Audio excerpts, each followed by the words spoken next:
AP శాసన మండలిలో మంత్రి లోకేష్ మాట్లాడుతున్నారు. లైవ్ లో చూద్దాం. సమాధానం 2024 జూన్ నుండి ఇప్పటి వరకు ఆంధ్రప్రదేశ్లోని గ్రామీణ మహిళలు 28,576.69 కోట్ల మొత్తాన్ని లబ్ధి పొందమైనది.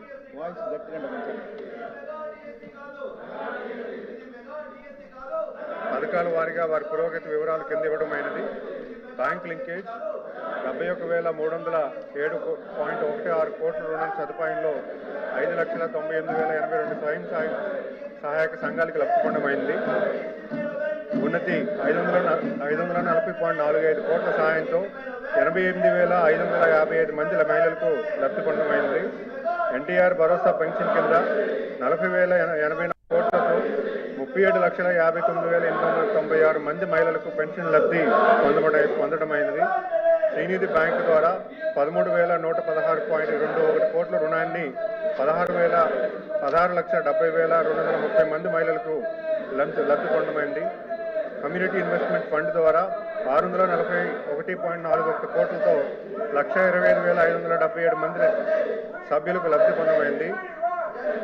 ఎంటర్ప్రైజ్ ఫైనాన్స్ కింద 2,887.4 కోట్ల సాయాన్ని 1,03,916 మంది మహిళలకు ఆర్థిక సహాయం పొందడమైంది. మూడో ప్రశ్నకు సమాధానం ఈ ప్రశ్నకి ఉత్పన్నం లేదు. ధన్యవాదాలు అధ్యక్ష.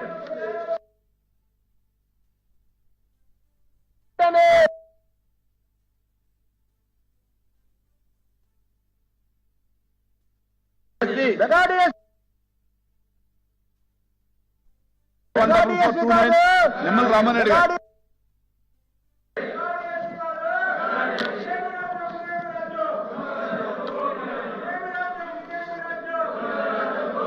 ధన్యవాదాలు అధ్యక్ష.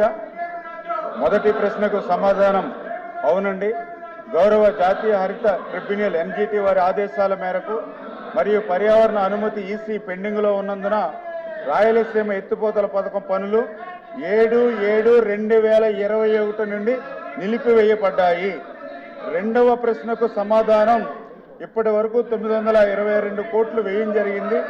ఇందులో సివిల్ అంటే మట్టి పనులకు 527.72 కోట్లు మరియు ఎలక్ట్రో మెకానికల్ భాగాలకి 395 కోట్లు ఖర్చు చేయబడింది. మట్టి తవ్వకం పనులు మాత్రమే చేపట్టబడ్డాయి. మూడో ప్రశ్నకు సమాధానం చెన్నై తాగునీటి అవసరాలు మరియు రాయలసీమ ప్రాంత త్రాగునీటి అవసరాల కోసం మాత్రమే ఫేజ్ 1లో నిర్మిస్తున్నామని మొదటి జీవోను సవరణ చేస్తూ 2023 ఆగస్టు 11వ తేదీన జీవో నెంబర్ 364ను విడుదల చేయడం జరిగింది. నాలుగవ ప్రశ్నకు సమాధానం ఈ పథకాన్ని ప్రస్తుత పర్యావరణ అనుమతుల్లో చేర్చేందుకు వీలుగా వాటిలో సవరణలు చేయాలని కోరుతూ 8/6/2021 చీఫ్ ఇంజనీర్ గారు MUEFCCకి దరఖాస్తు చేశారు.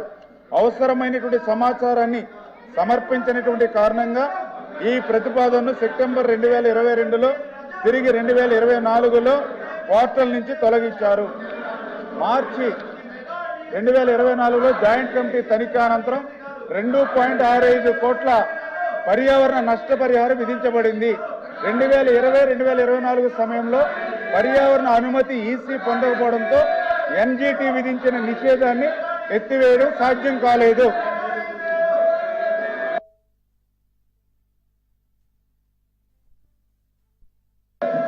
రాయలసీమ ప్రాంత సాగునీరు మరియు త్రాగునీటి కోసం అని చెప్పి రాయలసీమ ఎత్తిపోతల పథకాన్ని ప్రారంభించామని చెప్పి గత పాలకులు చెప్పడం అధ్యక్ష. 3,800 కోట్ల రూపాయల ఖర్చుతో 2020 సంవత్సరంలో రాయలసీమ ఎత్తిపోతల పథకాన్ని ప్రారంభిస్తే ఎలాంటి అనుమతులు తీసుకోకుండా పర్యావరణ అనుమతులు కానీ కేంద్ర జలవనరుల సంఘ అనుమతులు కానీ తీసుకోకుండా పనులు ప్రారంభించడం జరిగింది అధ్యక్ష. పనులు ప్రారంభించిన 3-4 నెలల్లోనే 2020 అక్టోబర్ నెలలోనే గ్రీన్ ట్రిబ్యునల్ స్టే ఇవ్వడం జరిగింది అధ్యక్ష. అప్పటి ప్రభుత్వానికి కావలసిన తెలంగాణ రాష్ట్ర ప్రభుత్వానికి సంబంధించిన టీఆర్ఎస్ కార్యకర్త శ్రీనివాస్